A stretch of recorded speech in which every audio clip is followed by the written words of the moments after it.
Teaching 1.3 billion people in India is not an easy job by any means. But that problem becomes more severe when half of the population is below 25, which puts a lot of pressure on the current education system.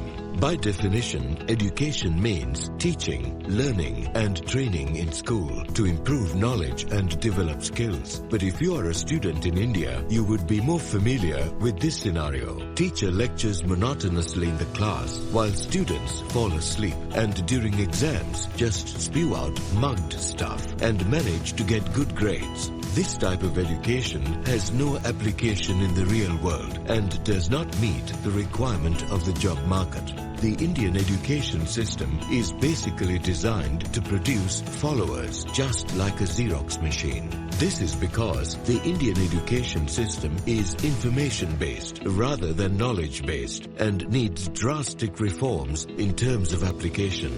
The Indian education system can be divided into three parts. First is elementary education.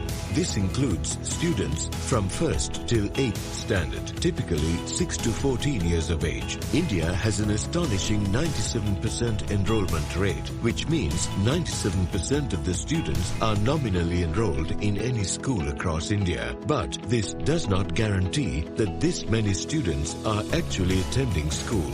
The number of primary schools increased from 2.4 lakh in 1947 to 11.92 lakh in 2011.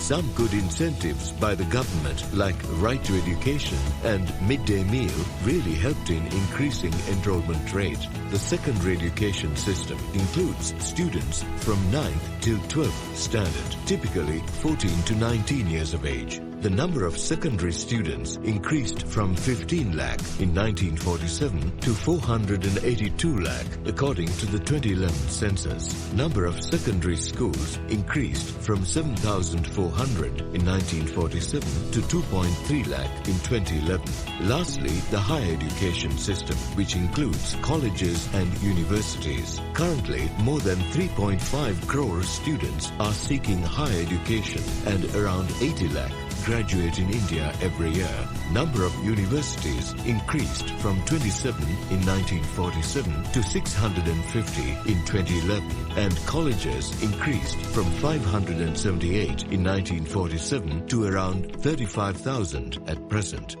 Dropout rate.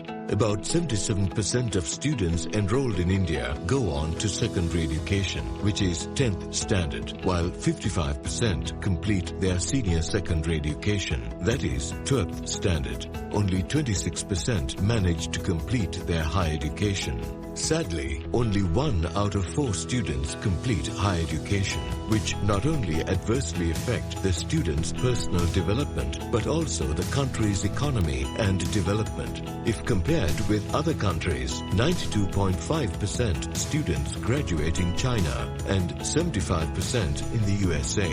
Literacy rate. It is the percentage of people in the country that have the ability to read and write in any language. India's overall literacy rate has grown from 20% in 1947 to 74% according to the 2011 census. Today, it stands at 80% compared to the world literacy rate of 86%. Literacy rates also vary across states. Kerala tops the chart at 93% and Mizoram at 92%, while in poor performing states, Bihar is consistent at 63% and Rajasthan at 67%. Student-teacher ratio. Another important factor in education is student-teacher ratio, which means the number of students per teacher.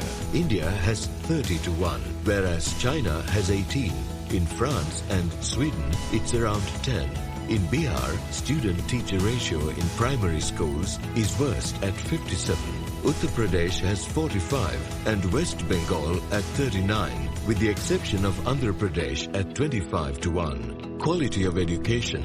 Despite the high overall enrollment rate for primary education, there was a survey in which among rural children of age 10, half could not read at a basic level. Over 60% were unable to do division and half dropped out by the age of 14.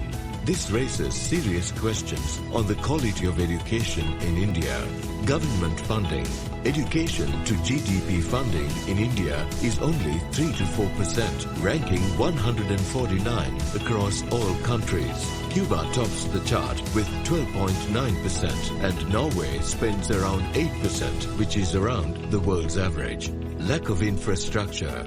With the above level of spending, what can you expect from infrastructure? 56% of government schools in India do not have electricity. Almost 40% of schools do not have a boundary wall. In 2019, the School Education Department proposed to allocate 82,570 crores, but only 59,845 crores was allocated, 70% of what was promised. A total of 2,613 projects were sanctioned in 2019-20, but only 3 had been completed in the first 9 months of the financial year. Only 3 laboratories had been built so far, 1 each for physics, chemistry and biology, despite sanctioned funds for 1,343 labs, 135 libraries and 74 art, craft, culture rooms had been sanctioned, but none had been built, with just 3 months left in the financial year. Some schools lack basic facilities like water and toilets. Well, we all know where the sanctioned money is going.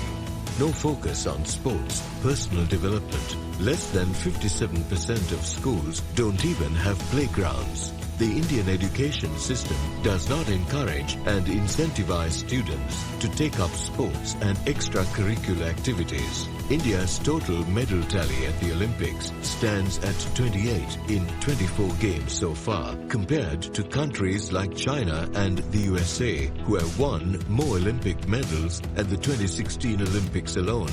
Solution: if India wishes to become a global power one day, then it needs to efficiently use its young population and empower them. But it can only be done by educating the young so that they can contribute towards the economy of this growing nation. India needs to improve the quality of education so that it meets the requirement and needs of both student and the market. For that, India needs to make some drastic reforms. Adaptation of technology in teaching, like e-learning, to reach the vast population in remote places. More government spending, at least 6% of GDP in education is required, which will improve the infrastructure and quality of the current education system. An inclusive education system which incorporates all sectors of society. Good quality of teachers into the system with proper training and test, as teachers are the heart of any education sector. Let me know what you think about the Indian education system currently and the reforms it requires.